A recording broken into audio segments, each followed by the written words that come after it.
Welcome everyone, where we're going to be talking about your project manager this morning, which is your liver. You've just gone into your second day of detox and your liver is very busy today. It's gone into a different stage of detox. And as it goes through this stage, I'm going to be explaining to you what's happening in your liver. Your liver I call the project manager, because on a job site, all the plumbers come to the project manager, the painters come to the project manager. The project manager is orchestrating the job site. So that's what your liver's doing. It's orchestrating the job site, of course, which is the human body. So a few facts on the liver. The liver is the largest internal organ in the body, and the liver is the only organ in the body that has the ability to regrow. And when you understand the liver, when you understand what it does, and it's the role that it plays, you'll understand why God made it so. You see, cancer cannot get a hold on the body if the liver's working in optimum performance. So those pieces of information alone make it a very important that we human beings know something about the house we live in, especially your liver. Your liver is under your right rib, and if it's not happy when you push it, it'll go, don't. Is that right? Very simple test. And you can see that I'm pushing my fingers way up under my ribs there. But I don't have any discomfort at all. If you have any discomfort, no need to fear. You're in a detox and your liver's very happy. Sorry, not very happy, because it's very busy. It's very busy helping you to detox. But it'll certainly recover. So what I want to do before I show you what the liver's doing today, I want to show you what it does with everything that comes into the body. So environmental poisons coming into the body, everything goes straight to the liver. And if it's toxic, the liver says, whoa, nasty guy, wrap him up in fat and store him. And if the liver looks at it and says, no, we can break that down to a state that can be easily released, that is what it will do. What about food? Let me show you what it does with the food that comes in. And never in the history of mankind have human beings eaten so many carbohydrates. So we're going to do a carbohydrate assessment. And I want you to tell me what most Americans had for breakfast this morning. Toast, eggs. Yeah, toast. So here we've got bread. Cereal's a very popular one. One lady said egg. Sorry, no one cooks anymore. Is that right? Donuts. Donuts. Surely not. And we talked about the healthiest part of the donut, didn't we? Which is the hole in the middle. So we'll say for the donuts, the cakes, you call them biscuits. Do you know what we call biscuits? Cookies. So when we see a sign that says biscuits and gravy, we're thinking, oh, these Americans are strange people. They put gravy on their cookies. But I realise that I think your biscuit is like a scone, like a roll or something like that. So I'm just going to say cakes, etc. So this takes into consideration the donuts, the biscuits, the cakes, the pastries, the pies, all of that. And pizza. When I was a little girl, I didn't know what a pizza was. I don't think I knew what a pizza was till I was about 20. So I'm a baby of the 50s, 60s, so they weren't really around then. Same with pasta. I don't think there's a home today that doesn't have pasta. Would that be right? And rice is another carbohydrate. Potatoes. That's a high carbohydrate food. And last and certainly least in nutritive value is the pure crystallized acid that's extracted from the sugarcane plant. Now, would you agree with me, students, that Americans have become high carbohydrate consumers? Yes. Now, I say become because I don't think anyone chose to eat this way.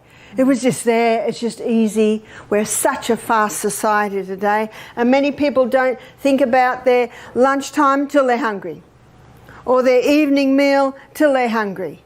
And there's no time to soak the legumes and cook the legumes. There's no time to steam the vegetables. They just want food now. So I think it's something that is just, you could say, evolved.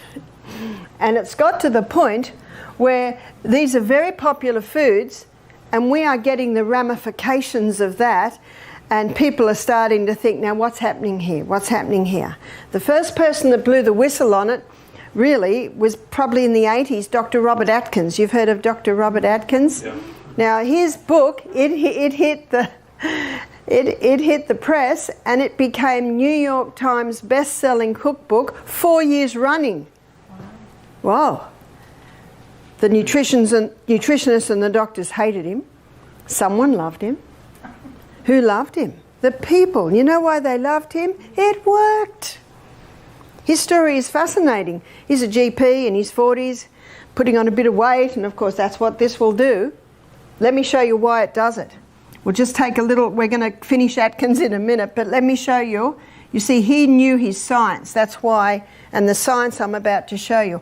All of these foods break down in the gastrointestinal tract to a singular structure called glucose. Now the glucose goes on the M1 main highway, portal vein, straight to the project manager. And then the project manager determines where this glucose goes. And it'll take it inside the cell. Remember I promised you we'll be going to the CBD every day? So the glucose goes inside the cell. It goes through a 20-step pathway.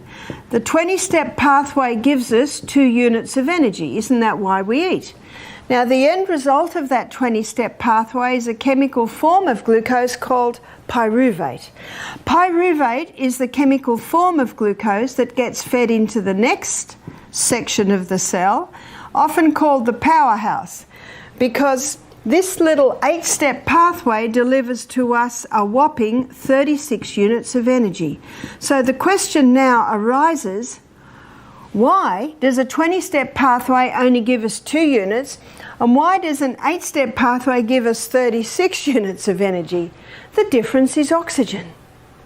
This is called an anaerobic pathway. Anaerobic because it doesn't use oxygen. It produces energy by the process of fermentation. That's where a cancer cell lives. Remember what we looked at yesterday? Doesn't like oxygen, consumes 15 times the rate of glucose because it's running up there. Interesting. This pathway is called an aerobic pathway. It's called an aerobic pathway because it uses oxygen. Tomorrow we're going to pursue that. But today we've got to stay on track. We're looking at the journey of glucose. So the first place that the liver will send the glucose, number 1, is to the cell to be burnt as fuel. But on a high carbohydrate diet, you got a lot of glucose left over. And so now the body stores it in what I call the most amazing fuel, quick fuel supply in the body. It's called glycogen. They're little molecules of glucose just sitting in your muscle cell waiting to be used. Do you wonder how you had the energy to exercise this morning? We only gave you broth last night. You only had aloe lemon water this morning, and yet you did it. It's because of your glycogen stores. They're already sitting in your muscle cell, and as soon as you move the body requiring more, they just pluck it through the energy cycle. Pluck another one through the energy cycle. What an amazing process.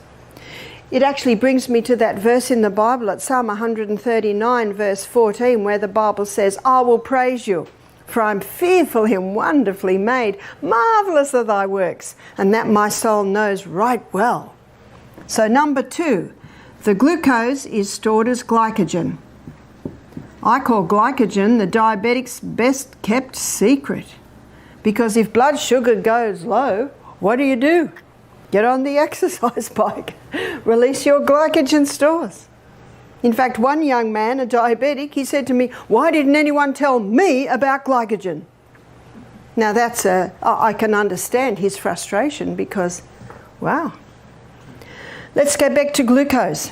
So on a high carbohydrate diet, we've still got glucose left over because the cell can only store so much. By the way, the liver stores a little bit, and this glycogen can be sent all over the body, whereas the glycogen that's in the muscle cell, it's like in a prison, it can only be used by the muscle cell. And when you think about it, that's the cell that has probably the most demand on it. So what's the body going to do with the rest? What's the liver going to do with the rest of the glucose? Well, we've got an amazing fuel depot, fuel supply. I call it the basement stores. You know what the basement stores are? They're the fat cells. And what's happening to Americans today? Whew. They're getting bigger and bigger and bigger. When I used to visit my daughter 25 years ago, I could go to a store and buy a small size. Today I have to go to a special section called the petite section. Because 40 years ago, 50 years ago, my size was actually a normal size. It's actually not a normal size today, which is crazy, isn't it? But Australia's up equal with America here. 63% of Australians are obese or overweight. Whew. What's caused that? Here it is. It's the high carbohydrate diet. So the third place that the liver will send that excess glucose is as fat. Now what I've given you here is basic science. I might have mentioned earlier that I like to use the BHSC method: Bible, history, science and common sense.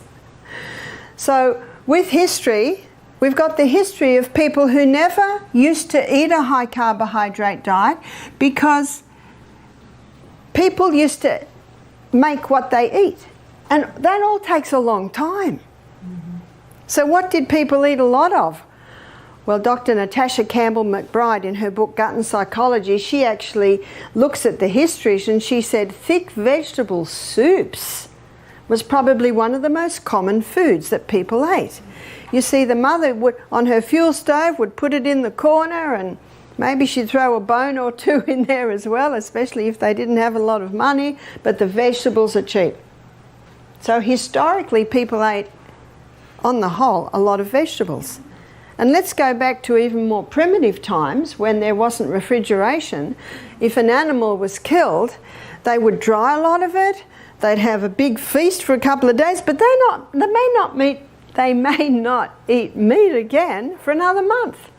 What did they eat? A lot of vegetables, roots, things that they grew. So historically, you can see that. Now we're looking at scientifically. So when people are on this high carbohydrate diet, too much glucose is released. The body can only deal with so much, so it has to be stored in the fat cells. Now, Dr. Robert Atkins knew that science. So he looked at himself getting this, what we call spare tire. So he decided to do an experiment on himself. He decided to stop all carbohydrates. What did he eat? He ate a lot of vegetables, okay? And a lot of people don't realise that, with the exclusion of the potato. So he was eating a lot of fibre. And he knew also that the gastrointestinal tract needed to move through the next two food groups. He ate a lot of meat, butter, cream, cheese, eggs. So there was his protein. And meat, butter, cream, cheese, eggs was also supplying another food group, which was fat. Remember, he just experimented on himself. Few things happened. His weight just fell off. Why? Well, he's not supplying the quick release glucose stores, and so his liver has to start breaking down his fat stores. It's called gluconeogenesis, creating glucose from the fat stores. He was never hungry. Why? Because these are the three food groups that keep the food in the stomach longer. Fibre binds up the glucose and it slowly releases it. Protein, well, protein's broken down specifically in the stomach. And fat, it coats the food a little bit, so it takes a little bit longer to break down. That's good news, because it means we don't have to be eating all day long. We can eat and forget about food for the next 5 or 6 hours. He had heaps of energy. Where's he getting his energy from if he's not giving this quick release glucose foods? Well, as I mentioned, his liver breaks down his fat stores to give him the glucose, and his liver has the ability to break down protein and fat to give glucose. He had lots of energy, weight's falling off him, and he's never hungry. Has he found the perfect diet? Well, the 11 million people that it has been estimated has been helped by his diet agree. #1 on the New York Times best-selling list 4 years running. You know what this information says? This man demands us to have a look because I want to know why. So when I had a man come to our program who said to me, he was a businessman, he said, I know you're not going to like it, Barbara, but I go so well on the Atkins diet. Now, if I'm worth anything, what am I going to do? Listen. I'm going to listen. Because this is his body. It works well. I was interested. And I was interested in a way that I'd never been interested before. Because people used to say, oh, that Atkins diet's terrible, meat, butter, cream cheese, eggs. So I thought, oh, well, I'm not too interested in that. But I became interested in this man. And it's quite a long story. It's a fascinating story how eventually the book came across my path. I opened it. I could not put it down. I read it in 2 days. His science is correct. There's the science. So when Atkins was popular, I used to give a meeting called Dr. Atkins' Missing Link. And his missing link really is the vegetarian protein. I'm jumping ahead. Let's have a look at what he found. So he started to put some of his patients on this. Oh, they were so happy they can eat anything they can't usually eat on a weight loss diet. Weight's falling off them. Within 6 months, he had all his patients on the diet. After a year, a few things started happening which he was unprepared for. His cancer patients were going into remission. How so? Do you remember what cancer cells are consuming? 15 times the glucose of any other cell. This is a low glucose diet. His diabetics were coming off their medication. This is type 1 and type 2 diabetics. Absolutely there was weight loss. You might be surprised at the next one. His patients on with high cholesterol levels came back to normal. And what are they eating? Meat, butter, cream, cheese, eggs. What are people told if they want to get their cholesterol levels down? What have they got to stop? Meat, butter, cream, cheese, eggs. Is that right? He's scratching his head. He only did it for weight loss. And that's why he wrote his book. But before he wrote his book, he went into the medical journals. And he opened once again his anatomy and physiology book that he hadn't looked in for probably about 20 years. And this is what he found, that these 3 food groups are the essential food groups. Why? Remember, we've got to ask why at every step. Well, fibre sweeps the gastrointestinal tract. And if it doesn't get swept every day, it starts to slow down and not work properly. And if the colon doesn't work, the whole body doesn't work. Plus, it is in the fibre part of food, there's often a concentration of the nutrients. Protein's essential. 50% of the membrane around every cell in the body is protein. Remember yesterday we looked at how the new cell is built up with amino acids? My son, James, he inherited my body type. It's hard to put on weight, and that's bad news for a boy because they want to be big. Well, he's big. I can show you a photo of him. He's got muscles now. How did he do that? He worked very hard. He's got his mother's diligence. He just worked at it and worked at it. But he did something else. I was in his room one day and my foot kicked this big bucket. I said, what's that? Oh, that's my protein powder, Mum. Every bodybuilder, if they want to build up muscle, what do they got to add to their diet? Protein, because it's protein that builds muscle. 50% of the membrane around every cell in the body is fat. Whether you're 100 kilos or 300 kilos, I'm talking about the membrane around your cell. Except for the brain cell, it's 70% fat. And that's little fatty sheath around the tail of the cell, that gets your brain cells up to 70%. In fact, the brain's the fattiest organ in the body. And you know what it loves to eat? Fat. We'll have a look at that. What Atkins found is that the non-essential food group is carbohydrates. This surprised him. Now let me define that. I'm not saying carbohydrates are bad. I'd be a fool to do that. We love them, we enjoy them. They're not bad. They only pose a problem when they're overdone and refined. Got that? Notice the 2 words, overdone and surely on the high carbohydrate diet, it's a little bit overdone, isn't it? And refined, because most people that are on this diet, it's refined. But you can still overdo the unrefined carbohydrate. So because of that, your carbohydrate part of your meal is your negotiating part of the meal. And the negotiations change depending on your height, depending on your size, depending on your age, depending on your physical and mental output through the day. But probably most, it would depend on your health status. So if someone wanted to lose weight quickly, safely, drastically, what would they severely eliminate? The carbs. Someone wanted to conquer cancer, what would they quite drastically drop? The carbs. Someone wanted to conquer their diabetes, what would they drop? The carbs. Someone wanted to put on weight. This is a trick question. How did James put on weight? Yeah, you don't increase the carbs, because I don't know anyone that wants to get fat. In fact, what we find, and we found this last week, that our overweight people lost weight. Our underweight people put on a little bit, and our people who were the right weight, they just stayed the same, and they're all eating the same food. The Bible says, prove all things and hold fast to that which is good. People say to me, Barbara, do you ever step sideways? Do you ever have a little bit of junk? I said, why would I do that? I feel so good. I sleep well. I like the results. So notice what the Bible says, prove all things and hold fast to that which is good. In other words, do it and just keep at it. How can you do it though on a vegetarian diet?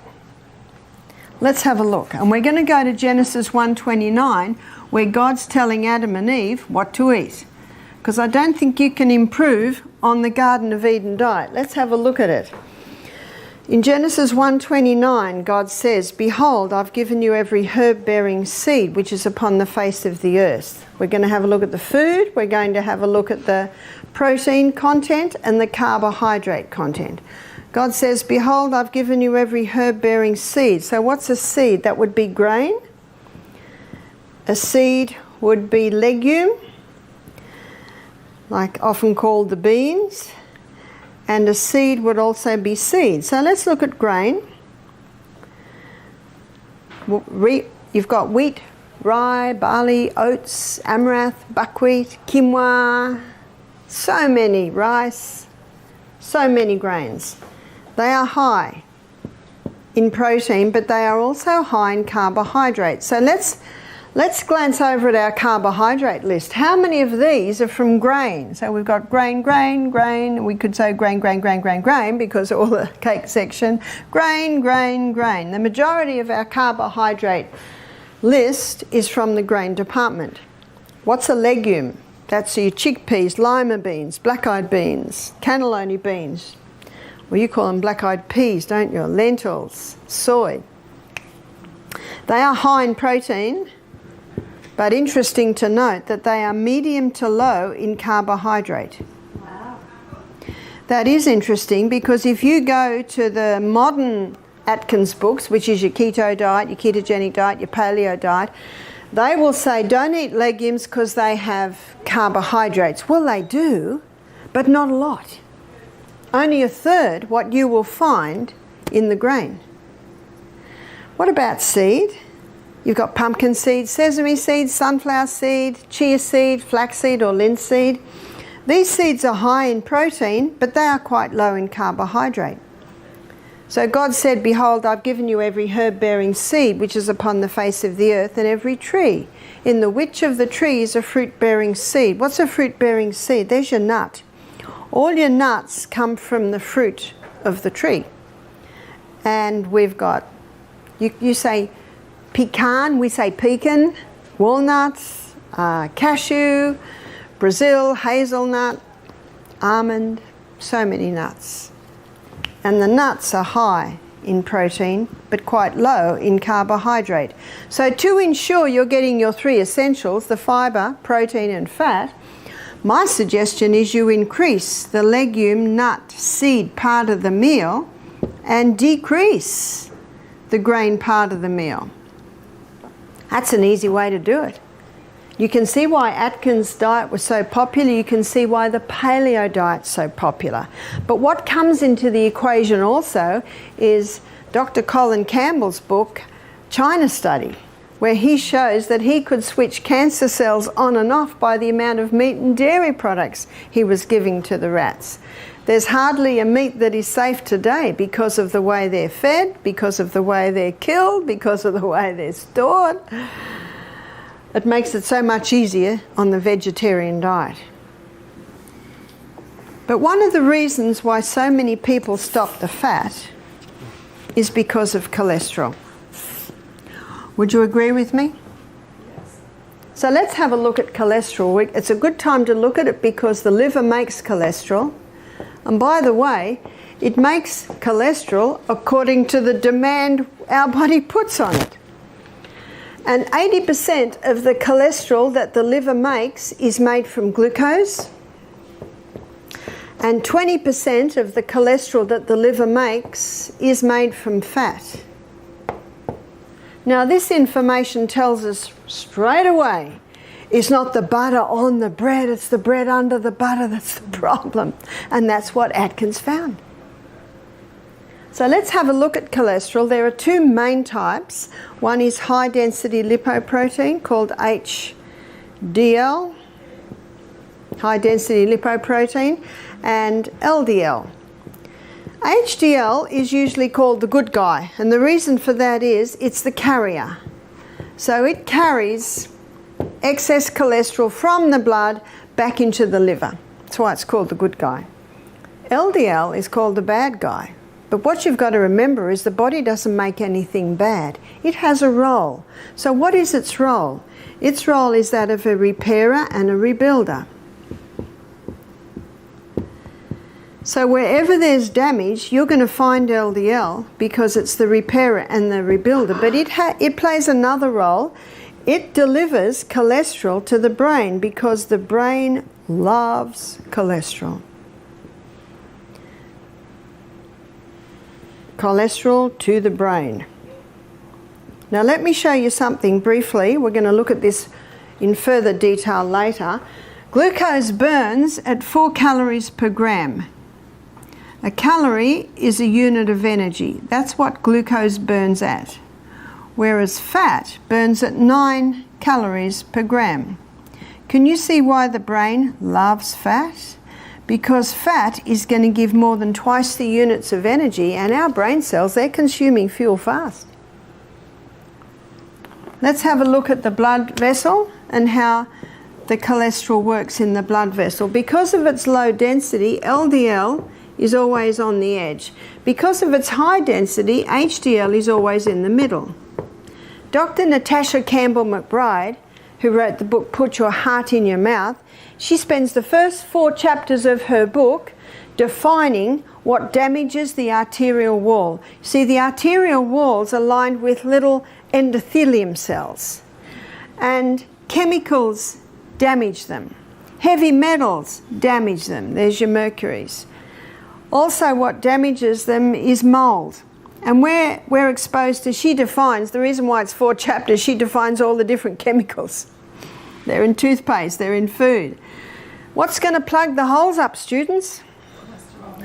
The LDL cholesterol, that's its role, that's its job. So it comes along and it plugs up. If it doesn't plug the hole up, we would bleed into the tissues. Can you see that? So they're like the Band-Aid. But the person doesn't realise that the mouldy house is killing them. The person doesn't realise the 4,000 chemicals that are in a cigarette. So they keep smoking. They don't realise the danger in their washing detergents, in their toothpaste. So can you see that it's still happening? And they read an article that says, no, mercury does not kill you at all. Well, I haven't read the science. You know, it's a neurotoxin. Can you see what's happening? Something else is happening. So all through the bloodstream, we've got little molecules of protein. When a person is on a high carbohydrate diet, releasing a lot of glucose into the blood the glucose connects with the protein molecules, and these little combinations become sticky and they stick. And let's say we've got a narrow piece here and they come along and oops, they've caused a blockage. That is the number one cause of heart disease. That is the number one cause of a stroke, is this little blockage here from the movement of the combination of the glucose and the protein making it sticky molecules. On a low carbohydrate diet, you haven't got that process happening. To blame cholesterol for heart disease is like blaming the fire trucks for the fire. It's like blaming the ambulances for the accidents. Well, they must have caused it. Have you noticed that they're always there? Can you see that reasoning? We have quite a few books in our library at Misty Mountain, and I'll write them down at the end of the lecture. I realise I didn't write down yesterday's books. I'll do it all at the end of this lecture. The Great Cholesterol Con by Dr. Malcolm Kendrick. Notice what he calls his book. He's a cardiovascular surgeon, the Great Cholesterol Con. And this is what he said in his book. For the first time, normal levels of a normal, vital body substance is being called a disease. We have a book, an Australian doctor, Dr. Peter Dingle. His book is The Great Cholesterol Deception. We have another book called The Great Cholesterol Myth by Johnny Bowden. And there is an e-book by another cardiovascular surgeon, Dr. Dwight Lundell, called The Great Cholesterol Lie. We have another book called The Great Cholesterol Hoax. We're running out of words. And in her book, Put Your Heart in Your Mouth, Dr. Natasha Campbell McBride, she's saying the same thing. These people don't know each other. They're from all over the world and they've come to the same conclusion. It is not cholesterol. Dr. Ansel Keys, back in 1953, he put forth the theory that fat is causing heart disease. Did you hear that? So really by the 70s and 80s, it's big. Isn't that true? Fat phobia, that's what we call it. Fat phobia. So you know what they did in, I think, the late 70s? They created margarine to try and get people off butter to lower the heart disease. Has it? No. No, not at all. And what's the definition of insanity? To do what you've always done and expect different results. But something else has come up now, neck to neck with heart disease, and that is cancer. So that's one of the contributing factors. But something else has happened as a result, and this is well documented. You can search this one out. Margarine causes macular degeneration. That's a proven fact. So what else have they done to try and lower heart disease? Put everyone over the age of 40 on cholesterol-lowering medication, yeah? Cholesterol-lowering medication. Are you ready for the side effects? Dementia, muscle wasting, Alzheimer's, memory loss, and they've just added another one, breast cancer, because our sex hormones are made from cholesterol. I'll tell you a story to illustrate. I had a lady and a man attend my programs in New Zealand. I think that was about 2 years ago. They were in their early 70s. Tuesday night I spoke on heart disease, where I revealed what's happening with cholesterol, the truth on cholesterol. They came to me on Thursday. They said, we need to talk to you. I said, yes. The man looked at his wife and she just had her head down. He said, we're about to put my wife in aged care. He said she was leaving the iron on. We got to the point where we won't be able to handle her. He said, we came to your lecture and we heard what the cholesterol-lowering medication does. She's been on it for 10 years. It was Lipitor. There's a whole book written on the dangers of Lipitor. He said, so we stopped because they heard me say there will be a side effect to stopping Lipitor. Your memory will return. So this is a drug a person can be on 10 years and just stop. The side effects will be beneficial. He said to me, we're on our third day, and he said, I've got my wife back. He said, we are not putting her, we did not want to, but he said it was getting so difficult. And they both had tears in their eyes. How many people are in aged care with dementia and Alzheimer's and memory loss, and it's the cholesterol-lowering medication? I believe personally this verges on criminal, especially when you hear what I'm about to say. It was probably 5 years ago now at Living Springs Retreat. We had a scientist do our program with his wife who was a nutritionist. They're both in their late 60s. She's 69. She said, I've been a nutritionist for 40 years. So she said, I was educated in university 40 years ago, and she said 40 years ago we were told that a cholesterol level of 300 and under was perfectly normal. Has the body changed? No. So can you see what medicine has done? They've dropped the levels. They now say that if you are over 190, you're a walking, talking heart attack. I have had people say that to me. One girl was 30, her cholesterol levels were 192, and the doctor said, you've got to go on cholesterol-lowering medication. 30! We had a pharmacist do our program. She said, this really annoys me. She said, I know it's only a money-making scheme. Because if you go on an antibiotic, you're on it for a week. If you go on cholesterol-lowering medication, how long are you told you're on it for? Life. Now she said, I'm a pharmacist. I'm not against drugs. It's my business. But she said, this annoys me. You see, the brain needs fat. So a study was developed or started, I should say. A study was started in the little town of Framingham. In the little town of Framingham, 30,000 people were assessed. This has been going for 30 years. They started it to prove that cholesterol causes heart disease, but it hasn't. It hasn't at all. Some people with low cholesterol levels are having heart attacks. We had a lady from England do our program. She said, I had a heart attack recently and I had a cholesterol level of 150. She said they did an angiogram, my arteries were clear. What happened there? She was under great stress. You know, great stress can constrict the arteries. There are many factors that come into play, as you probably can see. But what this study showed, the Framingham Heart Study, that's what it's called, it showed that people with high cholesterol levels don't get Alzheimer's. Why don't they get Alzheimer's? Because what does the brain love? Fat. So what's a good cholesterol level? Oh, probably 200, 250. So see what's happened? They've got many people on cholesterol-lowering medication. They've got everyone on the fat-free diet, and because you're not getting the feeling of satiation or satisfaction when you eat, the person eats huge amounts of carbs. They've lowered the cholesterol level so they can get more people on cholesterol-lowering medication, and people are eating margarine. Oh, surely all of that has reduced heart disease.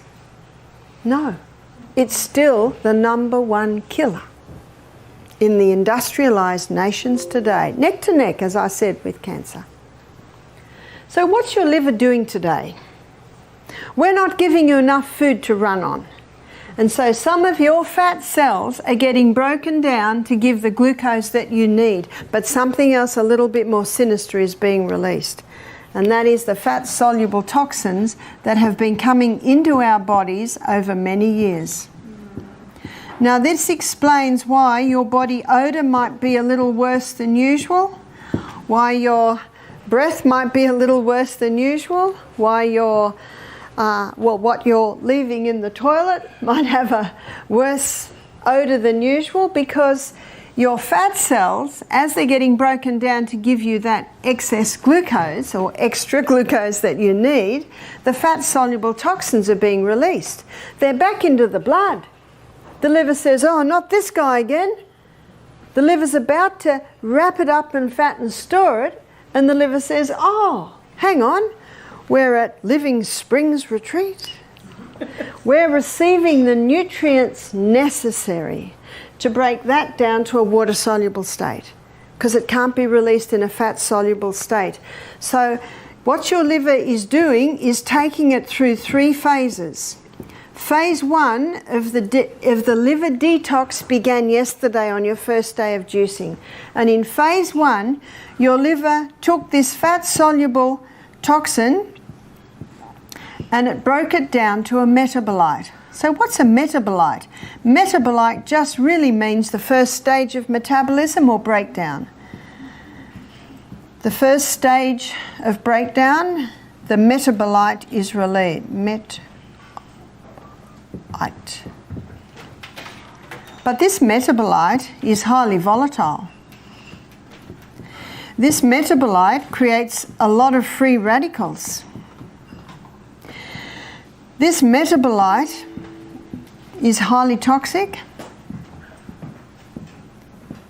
In fact, in some instances, it creates a substance 100 times more toxic than it originally was, especially in the case of alcohol. And you might say, well, what's the liver doing? It's just created something far worse than it originally was. It's a process. It's just like when we clean the kitchen cupboards out, the kitchen looks 100 times worse than when you started. Or I'll give a guy illustration, when you clean the garden shed out, it looks 100 times messier than when you started. It's a process. Within 36 hours of starting the detox, phase 2 kicks in. And phase 2 basically comes to the rescue. In phase 2, the liver takes this highly toxic metabolite and joins it together with amino acids. The union of this highly toxic metabolite with the amino acids, in fact the scientific term is conjugate, basically joins it together like that.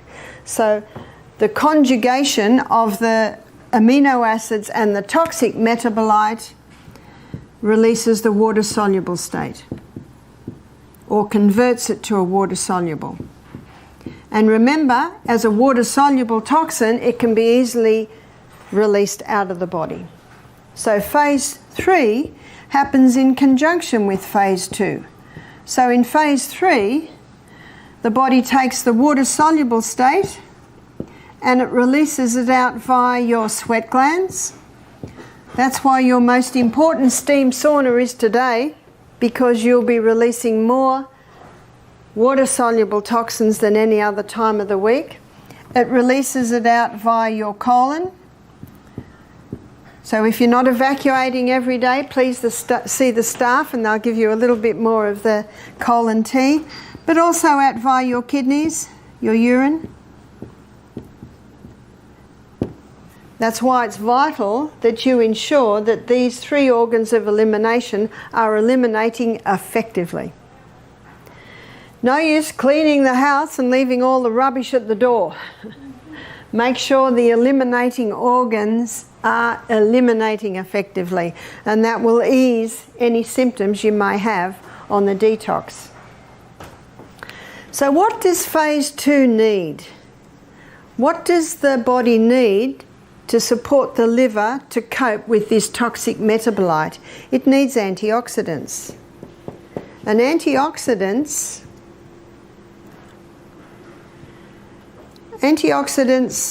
they basically mop up the free radicals, these free radicals. So what are the most potent antioxidants? Beta-carotene.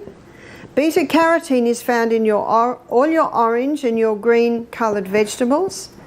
Have you noticed that every juice we give you is either green or orange or red? So we're supplying high beta-carotenes to you. Also, probably the most famous antioxidant is vitamin C. Vitamin C is not ascorbic acid. Ascorbic acid, I think it's Dr. Robert Thompson in his book The Calcium Lie, he explains this. Ascorbic acid is just the envelope. Have you ever got an envelope in the mail with nothing in it? In other words, useless. But when you buy vitamin C, make sure it has bioflavonoids with it. That's how you find it in nature. That's called the whole C. Also vitamin E. Vitamin E is a fat-soluble vitamin. So you're getting your vitamin E in your protein drinks. So in your protein drinks, I think we either make it with either organic soy or almond milk and put a little bit of coconut milk in there with your pea protein powder, so you're getting your vitamin E there. Can you see that we are nutritionally supporting your liver to effectively detoxify you?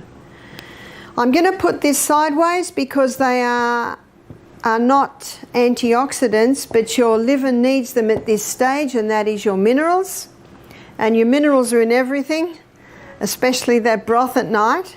Also your juices with your organic fruits and vegetables, and that little bit of Celtic salt that you're having before every glass of water. And vitamin B. Now, Deborah, I think it was you asked me last night, why is my urine bright yellow? I said it's the B vitamins. You're not losing your B vitamins, it's just the reaction that it has in the body.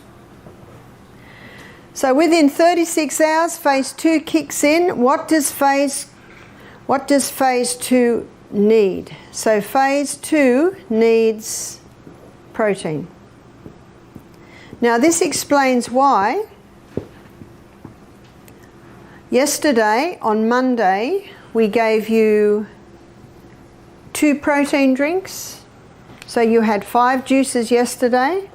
So Monday, 5 juices. Your 8 o'clock one was green barley, 10 was the protein, 12 was green barley, 2 was protein, and your 4 was green barley, because yesterday your requirements for antioxidants exceeded your liver's requirements for protein.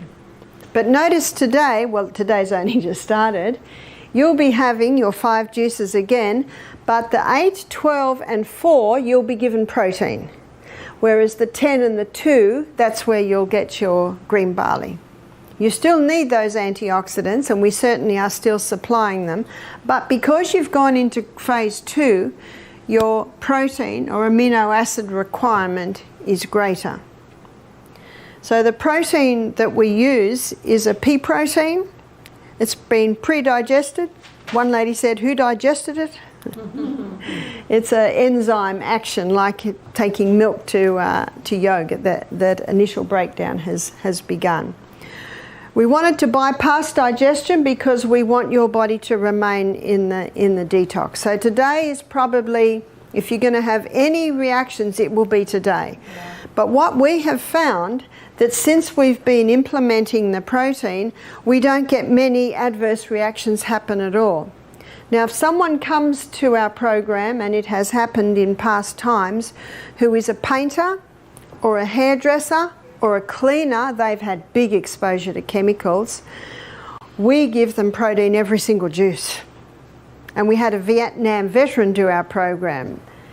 He told me that most of his friends were dead, half of them were suicide, and half of them were cancer because of the chemicals. I think the Vietnam War was the first war where they used chemical warfare.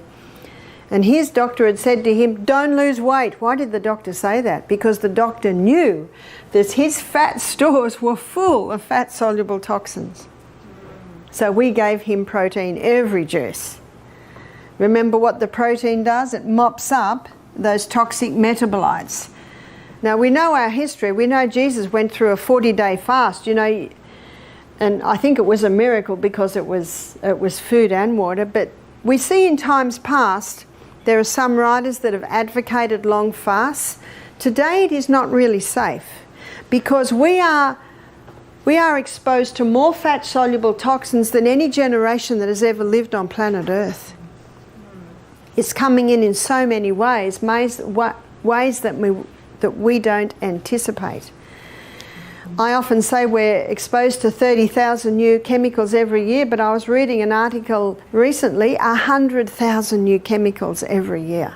You have no say over your neighbour, but you have total say over your little piece. So just ensure that your washing detergent, the food that you're eating, it can come in so many ways. One lady said, it's going to take me forever to shop. I said, no, only the first shop. You just devote a bit of time, bring your magnifying glass. After that, you know exactly where to go. When I go into the supermarket, I'm not in there long. I know I get that aisle. One man said, just stay on the outside aisles. That's where your fresh things are. So please investigate so that you don't have any more exposure to those chemicals. I thank God that He has given us a liver that has the ability to detoxify us from the environmental poisons that we are exposed to today. That is the good news. But you'll notice that this also supports what Atkins found. I think when Atkins died, he didn't realise the 3 phases of the liver detox. This has only been known since, I think, early 2000s. The more scientist is able to delve deeper into the body, the more is revealed. But you can see why his diet was working, because he was supplying high antioxidant. Did you know that his patients had to eat 3 cups of vegetables a day and 1 cup had to be greens? I think that's the only way they got away with it. Certainly there was enough protein and certainly adequate levels of good fats which keep those cells nice and supple. Now there are a couple of herbs that you might be interested to know that specifically have a tonic effect on the liver. In Psalm 104 verse 14, the Bible says that God gave herbs for the service of man. I love that verse because you just picture the herbs coming in. They come in and say, where would you like me? That's exactly what they do. Lemon, the humble lemon, has a great tonic effect. You might have heard the old saying, bitter to the mouth, sweet to the stomach. And sweet to the mouth, bitter to the stomach. Well, you apply that to the liver. Bitter to the mouth, it's a sweet to the tonic. So, to the liver, a sweet tonic to the liver. So all your bitter herbs. So let's look at some bitter herbs. Dandelion. Dandelion is a well-known liver herb. Also St. Mary's thistle. St. Mary's thistle is also called milk thistle. And gentian, this is not as well known.